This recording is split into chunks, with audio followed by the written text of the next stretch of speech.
अस्सलाम वालेकुम नाज़रीन, गुलिस्तान न्यूज़ देख रहे हैं आप। उर्दू खबरनामे के साथ मैं हूं ज़ुहूर लोलाबी। तफसीलात से पहले अहम सुर्खियों पर एक नज़र।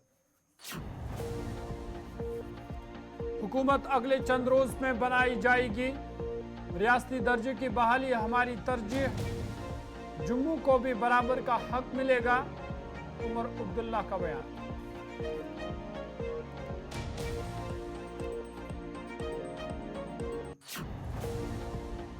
प्रदेश कांग्रेस सदर तारिक हमीद कर्रा की एनसी क़यादत से मुलाकात, डॉक्टर फारूक अब्दुल्ला और उमर अब्दुल्ला को मुबारकबाद की पेश, कहा जम्मू सूबे में कांग्रेस की नाक़िस कारकर्दगी का जायजा लिया जाएगा।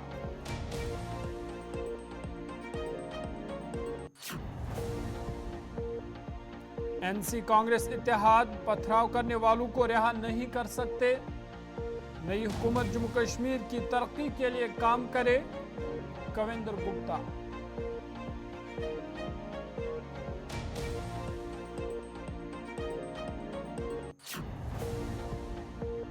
मरकजी काबीना की मीटिंग में अहम फैसला, दिसंबर 2028 तक मुफ्त चावल की फराहमी की मंजूरी, हिंदुस्तान की 65% आबादी चावल खाती है।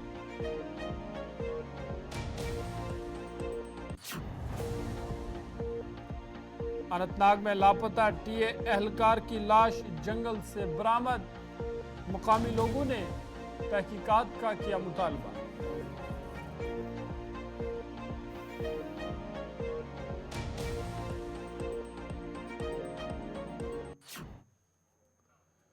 पेश खबरों की तफसील। जम्मू कश्मीर के लेफ्टिनेंट गवर्नर मनोज सिन्हा ने इंतखाबात की कामयाब तकमील पर अवाम, chief election officer, election commission हुकाम, जम्मू कश्मीर पुलिस और सिक्योरिटी फोर्स की मेहनत और लगन को सराहा है। उन्होंने एक्स पर अपने पैगाम में कहा कि जम्मू कश्मीर में जमहूरियत को मजबूत और मुस्तहकम करने के लिए अवाम के किरदार को काबिल तहसीन करार दिया। लेफ्टिनेंट गवर्नर ने कामयाब, शिफाफ, आज़ाद और मुनसिफाना इंतखाबात की तकमील पर मुबारकबाद देते हुए नवमंतखब अरकान और नेशनल कॉन्फ्रेंस की क़यादत वाले इत्तेहाद को फतह पर दिल की गहराइयों से मुबारकबाद दी। उन्होंने कहा कि जमहूरियत का ये पूरा अमल और लाखों वोटरों की शिरकत मुल्क की जमहूरी इक़दाम पर अवाम के एतमाद को जाहिर करती है। लेफ्टिनेंट गवर्नर ने मजीद कहा कि आज जम्मू कश्मीर बेहतर तर्ज हुक्मरानी, अवामी खिदमत, समाजी इंसाफ और हम आहंगी के असूलों की रोशनी में आगे बढ़ रहा है। लेफ्टिनेंट गवर्नर ने आईन हिंद को रहनुमा उसूल करार देते हुए तमाम मुंतखब नुमाइंदों से अपील की कि वो जम्मू कश्मीर की तरक्की और अवाम की फलाह व बहबूद के लिए मुत्तहिद होकर काम करें।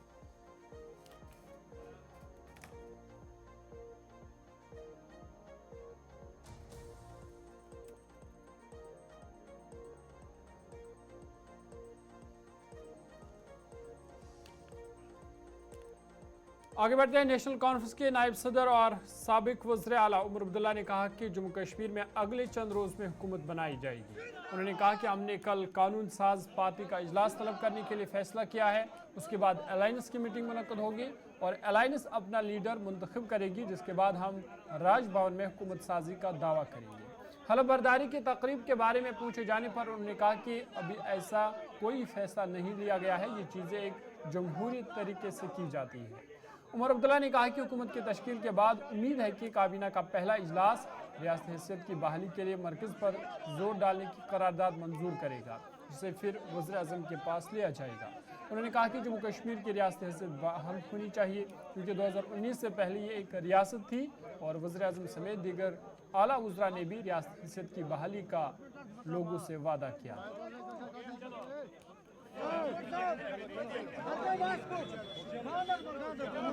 फिलहाल लेजिस्लेटिव पार्टी की मीटिंग होने दीजिए, लेजिस्लेटिव पार्टी का लीडर तय होने दीजिए, फिर अलायंस का लीडर तय होगा, फिर राजभवन जाके हुकूमत बनाने का दावा किया जाएगा और लेफ्टिनेंट गवर्नर साहब से ओथ की तारीख जो है मांगी जाएगी। उसके बाद जो है हुकूमत बनने दीजिए। हुकूमत की क्या प्रायोरिटीज़ होंगी वो आप हुकूमत से पूछिए ना, उनको बनने तो दीजिए। अब लोगों ने बहुत उम्मीदें जताई हैं और उम्मीदों के नतीजे में ही इतनी सीटें आई कोalition को। अब हमारी जिम्मेदारी बनती है कि हम लोगों के उम्मीदों के बराबर उतर आएँ, जो हमारी कोशिश रहेगी। अब कैसे होगा, हुकूमत बनने दीजिए, फिर हुकूमत को जो है कैबिनेट के ज़रिए एक रेजोल्यूशन पास करना चाहिए। और फिर वो रेजोल्यूशन लेके दिल्ली जाके प्रधानमंत्री, गृह मंत्री, बाकी जो ऑनरेबल मिनिस्टर्स हैं उनसे मुलाकात करके जम्मू कश्मीर के लिए स्टेटहुड की बात करनी चाहिए। मैंने उसका प्राइम मिनिस्टर साहब का शुक्रिया किया। उन्होंने मुबारकबादी का पैगाम नेशनल कॉन्फ्रेंस को दिया और नेशनल कॉन्फ्रेंस के नायब सदर के हैसियत से मैंने वज़ीर आज़म साहब का शुक्रिया किया और ये उम्मीद जताई कि मिल के एक कोऑपरेटिव और एक कंड्यूसिव एटमॉस्फेयर में हम जम्मू कश्मीर के लोगों की खिदमत करेंगे। ना अब हुकूमत बनने दीजिए, ना अब व्यवहार जम्मू के साथ बिल्कुल ठीक होगा। हम वो लोग नहीं हैं ना अब जो उन लोगों से बदला लेते हैं क्योंकि उन्होंने हमें वोट नहीं दिया। आने वाली हुकूमत इतनी ही नेशनल कॉन्फ्रेंस और कांग्रेस की होगी जितनी बीजेपी की, जितनी उन लोगों की जिन्होंने वोट नहीं डाले। अब आप क्या उम्मीद करें? श्रीनगर से 20% वोट पड़े, क्या हम 80% लोगों को जो है भूल जाएं? उन्होंने वोट में हिस्सा नहीं लिया, लेकिन उनका भी हक बनता है कि हुकूमत के फैसले जो हैं उनसे उनको फ़ायदा मिले। इसी तरह जम्मू के लोग, बेशक उन्होंने बीजेपी को वोट दिए, लेकिन उनका हक बनता है कि हुकूमत जो है उनके लिए काम करे और आने वाली हुकूमत उनके लिए काम करेगी। हम कम से कम जंग ढूंढने के लिए नहीं उतरेंगे। हमारी कोशिश नहीं होगी कि यहाँ जंग होनी चाहिए। हम तो चाहेंगे कि एक पुरअमन माहौल में यहाँ मिल के हम लोगों की खिदमत करें जब तक हमें रियासत का दर्जा नहीं मिलता, और हम उम्मीद करते हैं कि जल्द से जल्द रियासत का दर्जा। जम्मू कश्मीर प्रदेश कांग्रेस कमेटी PCC के सदर तारिक हमीद कर्रा ने डॉक्टर फारूक अब्दुल्ला और उमर अब्दुल्ला की रिहाइशगाह का दौरा किया और असेंबली इंतखाबात में नेशनल कॉन्फ्रेंस की शानदार कामयाबी पर कांग्रेस पार्टी की जानिब से उन्हें मुबारकबाद पेश की। गुपकार रिहाइशगाह के बाहर मीडिया से गुफ्तगू करते हुए तारिक हमीद कर्रा ने कहा कि मैं सिर्फ डॉक्टर फारूक अब्दुल्ला और उमर अब्दुल्ला से मुलाकात करने और कांग्रेस पार्टी की जानिब से मुबारकबाद पेश करने आया था। उन्होंने कहा कि उमर अब्दुल्ला पहले ही कह चुके हैं कि नेशनल कॉन्फ्रेंस पहले एक कानून साज पार्टी का इजलास करेगी, उसके बाद इत्तेहाद के इजलास में हुकूमत के मॉडल पर बातचीत की जाएगी। जब उनसे पूछा गया कि क्या कांग्रेस डिप्टी चीफ मिनिस्टर का ओहदा मांग रही है, तो तारिक हमीद कर्रा ने कहा कि आज इस बारे में कोई बात नहीं हुई, मैं सिर्फ मिठाई खाने और मुबारकबाद देने आया हूँ। ये मामलात इत्तेहाद की मीटिंग में ज़ेर बहस आएंगे। दफ़ा 3 सदर के बारे में कांग्रेस के मौक़िफ़ पर एक और सवाल का जवाब देते हुए कर्रा ने कहा कि ये हसास मामलात हैं जिन पर मुस्तकबिल में बातचीत की जाए। मैं भी गया, मुझे वोट का कोई बात नहीं, जी के साथ यहाँ डॉक्टर फारूक साहब को और उमर साहब को फॉर्मल तरीके से मुबारकबाद कहने आए थे। इसके बियॉन्ड अभी कोई बात नहीं है। वो जैसा कि कल उमर साहब ने कहा है कि उनकी फॉर्मल तरीके से जो लेजिस्लेचर पार्टी की मीटिंग होगी उसके बाद वो अलायंस पार्टनर से बात करेंगे, तो लेट दैट हैपन। पहले इनकी लेजिस्लेचर पार्टी की मीटिंग होगी, उसके बाद वो हमसे जो भी मामलात हैं कि फॉर्मेशन के बारे में लेटर ऑफ सपोर्ट है और वो उसके बाद होगा। तो आज हम सिर्फ और सिर्फ फॉर्मल तरीके से सोलंकी जी के साथ यहाँ उनको मुबारकबाद देने। मैं कह रहा हूँ कि अभी कोई ऐसी बात नहीं हुई है, वो तब होगी जब अपना पहले ये लेजिस्लेचर पार्टी की मीटिंग करेंगे, फिर वो अलायंस पार्टनर से बात करेंगे जिसमें लेटर ऑफ सपोर्ट वगैरह का सारा मामला जो है वो हम डिस्कस करेंगे। देखिए, सबसे पहले तो मैं काफ़ी देर से ये मेंटेन करता आया हूँ कि this is unconstitutional and undemocratic, और उसके बाद में हमने एक कार्रवाई शुरू की है।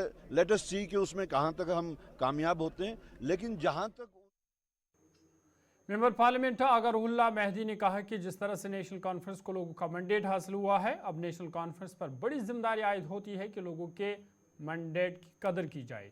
जिन उम्मीदों पर मैंडेट दिया गया है उन उम्मीदों पर पूरा उतरा जाए। उन्होंने कहा कि हुकूमत साजी की तश्कील अगले चंद रोज़ में वाज़ह होगी। रिस्पॉन्सिबिलिटी है, वो जिस वजह से मेजॉरिटी में आई है उस वजह की कदर की जाए, रेस्पेक्ट किया जाए, लोगों के सेंटिमेंट का रेस्पेक्ट किया जाए और जिन उम्मीदों पे ये मैंडेट दिया गया है उन उम्मीदों पे पूरा उतरे। गवर्नमेंट फॉर्मेशन का 1-2 दिन में आपको पता चलेगा। गवर्नमेंट फॉर्मेशन का सिलसिला शुरू हो चुका है। जम्मू कश्मीर के साबिक नायब वज़ीर आला और BJP senior leader Kavinder Gupta ने कहा कि नेशनल कॉन्फ्रेंस कांग्रेस इत्तेहाद को यूनियन टेरिटरी में दफ़ा 370 बहाल करने की इजाज़त कभी नहीं दी जाएगी, चाहे उन्होंने इंतखाबात में कामयाबी हासिल की हो। उन्होंने कहा कि जम्मू कश्मीर की नई हुकूमत के लिए बेहतर होगा कि वो पूरे खित्ते की तरक्की पर तवज्जो दे और जम्मू के साथ इम्तियाजी सलूक ना करे। उन्होंने मज़ीद कहा कि नेशनल कॉन्फ्रेंस कांग्रेस इत्तेहाद दफ़ा 370 की बहाली और पथराव करने वालों को रिहा करने जैसे वादे पूरे नहीं कर सकता और उन्हें ऐसा करने की कभी इजाज़त भी नहीं दी जाएगी। करते हैं एक पूरा प्रयास जम्मू के लोगों ने जो हमारा साथ दिया है उसके लिए हम उनके धन्यवादी हैं। हमारी जो अपेक्षा थी जम्मू जो खित्ता है वहाँ से 35 सीटें आईं, उससे कुछ हम दूर रहे, लेकिन सबसे बड़ा वोट प्रतिशत भारतीय जनता पार्टी का है जो पहले नंबर पे नेशनल कॉन्फ्रेंस है, उससे हम कहीं 3% वोट हमने ज़्यादा लिया है। और कांग्रेस ने भी जम्मू से कांग्रेस का सोपड़ा साफ हुआ है और कांग्रेस को अब मोहब्बत की दुकान का शटर नीचे गिरा देना चाहिए। जम्मू के लोगों ने एक बार फिर सोच लिया है कि देशभक्तों को वोट दिया जाए, गद्दारों को नहीं, इसलिए कांग्रेस को नकारा है। देखिए, स्वाभाविक बात है, जिसका बहुमत होगा बहुमत को उसका आदर करना चाहिए, तो वही सरकार बनाएगा। और हम ये भी उम्मीद करते हैं जो भी कोई सरकार बनाए वो जम्मू कश्मीर के लिए विकास की राह पर चले। जम्मू कश्मीर में शांति व्यवस्था जो केंद्र सरकार ने बनाई है उसको कायम रखने का प्रयास करें, ना कि जो चुनावी चोंचले थे, धारा 370 हटा देंगे, पत्थरबाजों को छोड़ देंगे, इस प्रकार की अगर कोई कोशिश की होगी तो उसको तो हम पूरा विपक्ष का काम करेंगे, ऐसा नहीं। ब्रेक के बाद उर्दू खबरनामे में आपका खैर मकदम है। पीपल्स कॉन्फ्रेंस के चेयरमैन और हंदवारा से मुंतखब उम्मीदवार सज्जाद गनी लोन ने कहा कि वो इस बार हिंदुस्तान की सबसे कमज़ोर असम्बली में जा रहे हैं। उन्होंने कहा कि जो सरकार दफ़ा 370 और 35A और स्टेटहुड की बहाली की वकालत करेंगे, हम उनका भरपूर साथ देंगे। शुमाली कश्मीर हंदवारा में मीडिया से बात करते हुए उन्होंने कहा कि वो अपोजिशन में बैठकर लोगों के मसाइल को उजागर करेंगे। मीटिंग दी थी, ये मुबारक के लिए, ये मुबारकबादी के लिए आते हैं, तो इसलिए इनसे बैठ के बातें कर रहे हैं। ये खुशी है, इनको खुशी है, और थोड़ा सा हम देख रहे थे कि क्या हुआ क्या नहीं हुआ। कि मैं आपको बताऊं कि जब हम पिछली बार इलेक्शन जीत के आए थे तो तब हम हिंदुस्तान की सबसे पावरफुल असेंबली में जाते। आज जब हम इलेक्शन जीत कर जाएंगे तो हम हिंदुस्तान की सबसे कमजोर असेंबली। तो मुझे जो लगता है, जिन लोगों के पास सरकार है, अगर वो चाहे तो इन मुद्दों पर कि जो 5 अगस्त को हुआ वो बाज़ाब्ता कंसेंसस क्रिएट कर सकते हैं। हम अपोजिशन में बैठने के लिए, हमारा किसी सरकार से कोई लेना देना नहीं, लेकिन 370 पर, 35A पर, स्टेटहुड पर हम पहले सफ़े में इसके हक में कहीं भी किसी भी हद तक जाने के लिए तैयार। इंशाल्लाह करेंगे। हम वो सवाल पूछेंगे जो किसी ने नहीं पूछे, जो आपको पूछने थे मीडिया को, हम वो असेंबली में पूछेंगे। मज़ा बहुत आएगा। इंशाल्लाह लोगों को मरहूम लोन साहब की याद ताज़ा होगी, ये मेरा वादा है। और क्या ना तो वो ऑफर करेंगे, ना तो हम जाएंगे। हमने वोट उनके खिलाफ दिया है और ऐसी उनको कोई कमी नहीं है, कुछ नहीं है, कोई भी कमी नहीं है। और कुछ भी हो, 370, 35A स्टेटहुड पर हमारा सपोर्ट उस सरकार को होगा जो उसके लिए लड़ेगा। Thank you. ठीक है ना, उसके लिए लड़ेगा। पहले ही जो आज ये थोड़ा मुझे लग रहा है सरेंडर टाइप का कि जनाब हम इनसे नहीं मांगेंगे, इस सरकार से, तो वोट तो उसी पर लिए हैं कि 370 लेना, हमने तो उस पर वोट नहीं लिए। तो ये तो 370 की बात तो करनी होगी, वो तो वरना जो वादा खिलाफी होगी। पर हम सरकार का अगर वो इसके हक में बात करे तो सपोर्ट करें। कौमी नेशनल कॉन्फ्रेंस के नायब सदर मुजफ्फर शाह ने पार्टी की तरफ से और बेगम खालिदा शाह की तरफ से नेशनल कॉन्फ्रेंस और इत्तेहाद को इलेक्शन में वाज़ेह मैंडेट हासिल करने पर मुबारकबाद पेश की है। उन्होंने कहा कि लोगों ने बीजेपी का 5 अगस्त 2019 का फैसला मुस्तरद कर दिया है। मुजफ्फर शाह ने कहा कि स्टेटहुड की बहाली और दफ़ा 370 के हवाले से अवामी नेशनल कॉन्फ्रेंस पार्टी की जदोजहद जारी रहेगी। सबसे पहले बेगम खालिदा शाह साहिबा की तरफ से बहुत बहुत मुबारक टू द NC-INC अलायंस, जिसने 10 साल के अनवारंटेड बीजेपी रूल को कश्मीर से, जम्मू कश्मीर से बाहर कर दिया। और ये बात इसमें वाजिया हुई है कि यहाँ के अवाम ने जो 5 अगस्त 2019 का अनकॉन्स्टिट्यूशनल डिसीजन लिया था पार्लियामेंट में मोदी साहब की सरकार की तरफ से, सो जिस पे हम लोग सब चट्टान की तरह खड़े हो गए थे और आज भी खड़े हैं, वो बड़ा क्लियर वर्डिक्ट है कि यहां के लोगों ने 5 अगस्त 2019 के फैसले को नहीं माना। उसके साथ साथ हम लोग किसी सूरत में पीछे हटेंगे नहीं, इलेक्शन के रिजल्ट कुछ भी हों, और वो तहिया करते हैं कि स्टेटहुड, हमारा फ्लैग, कॉन्स्टिट्यूशनल राइट्स और restoration of article 370 and 35A with honour and dignity, इस पर कोई सौदाबाजी न हो सकती है, न हम करने देंगे। हल्का इंतखाब करना से नेशनल कॉन्फ्रेंस के कामयाब उम्मीदवार जावेद मिर्चाल को करना में लोगों ने शानदार इस्तकबाल किया। उन्होंने असम्बली इंतखाबात में अपने मद्दे मुकाबिल पीपल्स कॉन्फ्रेंस के उम्मीदवार नसीर अहमद ऐवान को 6262 वोटों के फ़र्क से हरा दिया। जावेद मिर्चाल ने कहा कि साधना टनल, अस्पताल की अपग्रेडेशन और बिजली की बहाली उनकी तरजीहात में रहेंगी। गुलिस्तानी नुमाइंदा डॉक्टर इशफाक लोन से उन्होंने ख़ास बातचीत की है।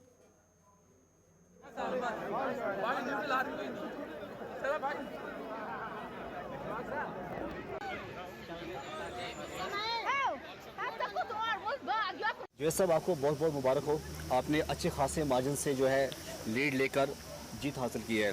सबसे पहला क्वेश्चन मेरा रहेगा सर, सबसे जो इमीडिएट प्रायोरिटीज़ है करना के लिए वो क्या रहेंगी? देखिए, सबसे पहले मैं अल्लाह का और उसके बाद अपने कना की का तहे दिल से शुक्रिया अदा करता हूँ कि जिन्होंने मुझ पर एतमाद रखा है। और इंशाल्लाह जहाँ तक आपका सवाल है प्रायोरिटी भी देखिए, इस वक्त विंटर सीजन आने वाला है। हमारे पास सबसे बड़ी जो मसला है साधना का और पावर का है।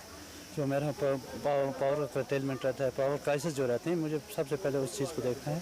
और साथ साथ में दोबारा हॉस्पिटल का मसला है, क्योंकि आप बहुत भी जानते हैं कि ये अभी 30 बेडेड हॉस्पिटल है और ऑलमोस्ट मुझे लगता है डॉक्टर की अगर वहाँ पे पोजीशन दी जाए तो वो मुझे बहुत कम यानी कि मिनिमम लग रही है। तो उन चीज़ों को मुझे लगता है कि प्रायोरिटी पे लेना पड़ेगा। राशन तो ऑलरेडी मुझे लगता है डंपिंग सीजन है, उसके ऊपर भी हमें पूरी इंशाल्लाह नज़र रखूँगा। तो ऐसी चीज़ें हैं जहाँ पे हम इनको प्रायोरिटाइज करने की कोशिश करेंगे। और साथ साथ में चॉपर सर्विस जो मुझे लगता है कि ये भी एक प्रायोरिटी में हमेशा ये रहेंगी।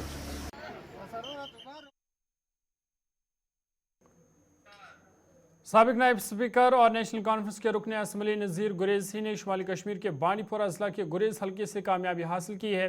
उन्होंने आवाम का शुक्रिया अदा करते हुए कहा कि लोगों ने बीजेपी को शिकस्त देने का फैसला किया है। नज़ीर गुरेज़ी ने यह भी उम्मीद जाहिर की कि रियासत का दर्जा जल्द बहाल होगा और उन्होंने यकीन दिलाया कि वो आवाम के तमाम मसाइल हल करेंगे। देखिए, गुरेज़ में गुरेज़ वालों का मैं शुक्रगुजार हूँ, गुरेज़ के लोगों का, तिलेल के लोगों का, बख्तौर और कंजरमान के लोगों का, जिन्होंने एक इस्टेब्लिशमेंट के खिलाफ इलेक्शन था, पूरा जोर लगाया था बीजेपी ने कि गुरेज़ की सीट हम किसी तरीके से ले लें। लेकिन मैं इसका सहरा अपने सर बांधना नहीं चाहता हूँ। ये सहरा उन लोगों को जाता है जिन्होंने वोट डाले, उनको पैसे की लालच दी गई, उनको बहुत सारी लालच दी गई, लेकिन उन्होंने तमाम लालचों को ठुकरा के मुझे वोट दे दिया और मुझे इस मुकाम तक पहुंचाने में गुरेज़, तिलेल और बख्तौर वालों का, गुरेज़ वालों का जो है वो हाथ है। Thank you. गलत बात एक मीडिया में आई है कि टफ कंपटीशन था गुरेज़ में। कोई टफ कंपटीशन नहीं था। टफ कंपटीशन होता तो मैं अपने लीडरों को वहाँ बुलाता, मैं कहता आ जाओ मेरे लिए वोट मांगो। मेरा कोई लीडर नहीं आया वहाँ मुझे वोट मांगने के लिए। मैं अकेला उस मैदान में था, गुरेज़ के लोग उस मैदान में थे। गुरेज़ के लोगों ने फैसला ले लिया था कि इस बार बीजेपी को हराना है और हरा दिया। देखिए, बहुत सारी चीज़ें, गुरेज़ एक पसमानदा इलाका है, फारफलंगा इलाका है, 6 महीने कटा रहता है। कोशिश करेंगे उनकी जो मुश्किलात हैं उनको आगे हल करने के लिए, इसीलिए तो वोट दे दिया है। सबसे बड़ा गुरेज़ के लोगों का मसला नहीं है, ये जम्मू कश्मीर के लोगों का मसला है। आज जम्मू कश्मीर के लोगों ने नेशनल कॉन्फ्रेंस में इसलिए एतबार किया है कि यहाँ हमारी पार्टी है, लोगों की पार्टी है, लोगों से चुन के आई है। तो हमें लोगों के लिए लड़ना है, इस रियासत के लिए लड़ना है। इस रियासत को जो इन 7 साल 10 साल में तहस नहस किया गया, यहाँ इतने कवानीन लाए गए हैं जिन कवानीन को अगर हम देखें तो शायद पूरे मुल्क में किसी रियासत में वो कानून नहीं है जो कवानीन यहाँ लाए हैं। लोगों को डिग्रेड करने के लिए लताड़ा गया लोगों को। यहाँ हमारी बाजरी ये क्या रेत तक बाहर वालों को बेचा गया। उसके लिए काम करना है, इस रियासत की डिग्निटी के लिए काम करना है। वक्त में ये रियासत सबसे ज़्यादा पावरफुल थी। खबरनामा जारी है, छोटा सा ब्रेक के बाद जल्द हाजिर होंगे।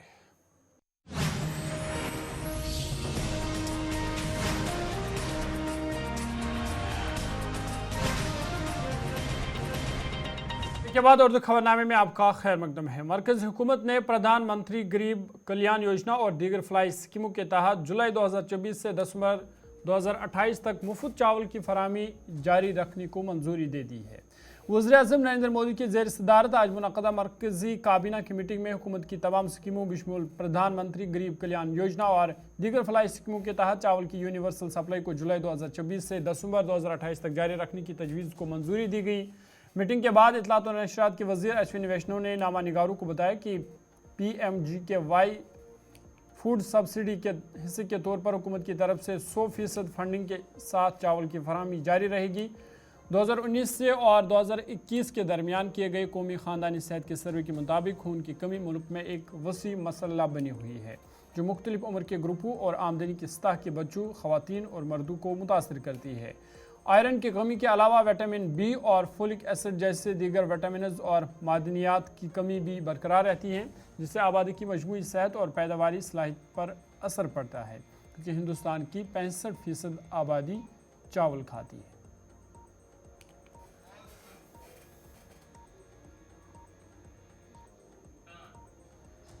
जनूबी कश्मीर अनंतनाग ज़िला के कोकनाग जंगलाती इलाके से गुज़िश्ता शाम अगवा किए गए एक टेरिटोरियल फ़ौजी जवान की लाश आज बरामद हुई है। इत्तलात के मुताबिक कल शाम एक टेरिटोरियल फ़ौजी जवान के लापता होने के बाद आज सुबह पुलिस और फ़ौज की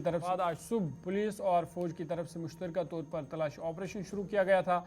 बड़े पैमाने पर किए गए सर्च ऑपरेशन के दौरान लापता फ़ौजी जवान की लाश जंगल से बरामद हुई है। फ़ौजी एहलकार की हलाकत और वो कैसे लापता हुआ, इस हवाले से तहक़ीक़ात जारी है। महलूक फौजी जवान की शनाख्त मखदूमपुरा नौगाम अनंतनाग के रहने वाले हिलाल अहमद भट्ट के तौर पर की गई है। इधर मकामी लोगों ने इस हवाले से तहक़ीक़ात का मुतालबा किया है।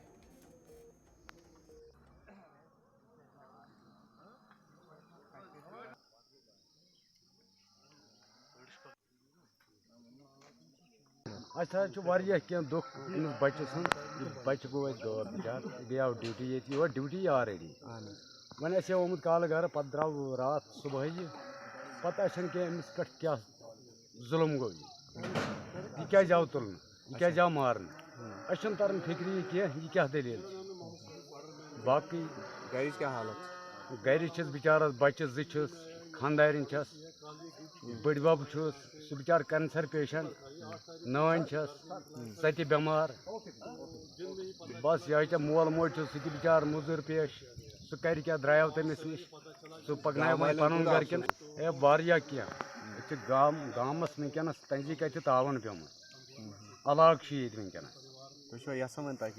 अहन यह कम चीजन कोर यह क्या कोर बस युत बाकी नहीं कहीं क्या आव मार निकला है ड्यूटी के लिए, छुट्टी पर था। तो 8 तारीख को ये लापता हुआ। आज 9 तारीख को इसकी लाश कहीं से बरामद हुआ। हमें बहुत दुख है। जब हमने सुना, हम गवर्नमेंट से अपील करते हैं, इसके 2 बच्चे हैं, इसकी बीवी है, छोटे छोटे परिवार है इसका बच्चे, गवर्नमेंट से अपील करते हैं इसके परिवार का खास ख्याल रखा जाए और इसको। अभी तक के उर्दू खबरनामे में फिलहाल मेरे साथ इतना ही। अपने मेज़बान ज़ुहूरुल आलमी को दीजिए इजाज़त। मज़ीद खबरों और अपडेट्स के लिए आप देखते रहिए गुलिस्तान न्यूज़।